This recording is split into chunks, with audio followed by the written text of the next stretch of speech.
สบายดีพี่น้องปองไปตอนนี้กำลังว่างเพิ่งเย็นถือว่าช่วงสการผู้ที่ร่วงรับไปแล้ว เป็นประเภทนี้รุ่นต่อรุ่นนี่คือปีภาษาเด้อพี่น้องเด้อเยอะก่อนเยอ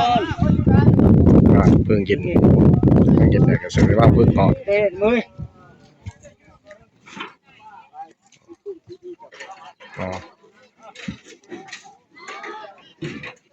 เดี๋ยวมาได้บอกไปสวรรค์เอาเขารถมาเยอะประเพณี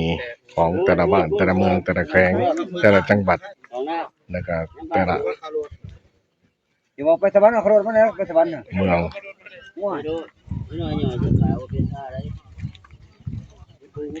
มาเพิ่งเย็นเลยแสดงว่าเพิ่งหอดพี่น้องปองไปบ่ต้องซิกเด้อ3คืนจังซิก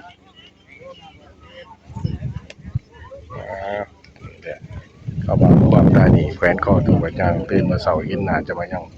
จะได้กระทำความดีไปหลายเด้อพี่น้องเด้อจะได้คนเฮาสุดท้ายก็เอายังไป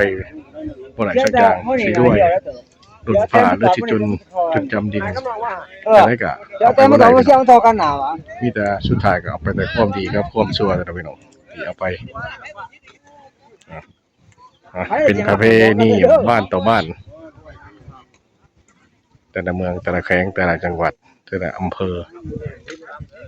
ประเพณีตามบ้านต่อบ้านแล้วโจเมื่อเด้อพาบ่ซิกเด้อไปซิกไปบ่ซิกก็บ่พาเมื่อก็ได้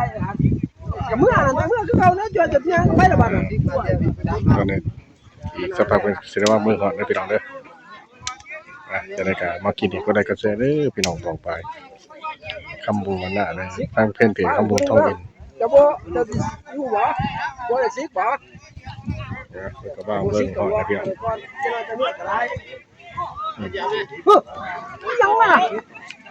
นี่คือกระวานคนหาแก่พี่น้องบางคนมักคนหาแก่บางคนก็สิเอาไปแทงเลข6โตบางคนก็มักก็บ่ได้เก็บด้วยพี่น้องนี่แหละครับว่าความตายนี่แฟนคอถูกยาตื่นมาเช้าเห็นหน้าจะมายังเลยแต่ความดีอยากกับคนหาแก้วพี่น้องเนี่ยมากินเนี่ยคนใดก็แซ่เด้อพี่น้องตอนนี้ไผ่ถือเลยพี่น้องคนเฮาสีดำสีด้วยจะได้กับสิ้นสุดในวันนี้เลยพี่น้องสุดท้ายกันเลย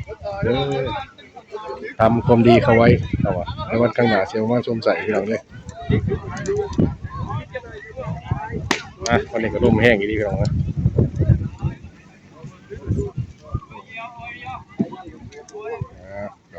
มาพุทธบาทเนี่ยพี่น้องมาส่งสการพี่น้องเนี่ยมันเฮาชุดถ่ายก็เดือยังเดือแต่กระดูกใกล้ใหม่เนี่ยแหละแต่ทำความดีก็ได้ซื้อความดีทำความชั่วก็เสด็จแต่ความชั่วพี่น้องประเพณีบ้านต่อบ้านเขาแบบเชิงตะกอนเถิดคลิปนี้กับพ่อสามีพี่น้องทำมาสบายดี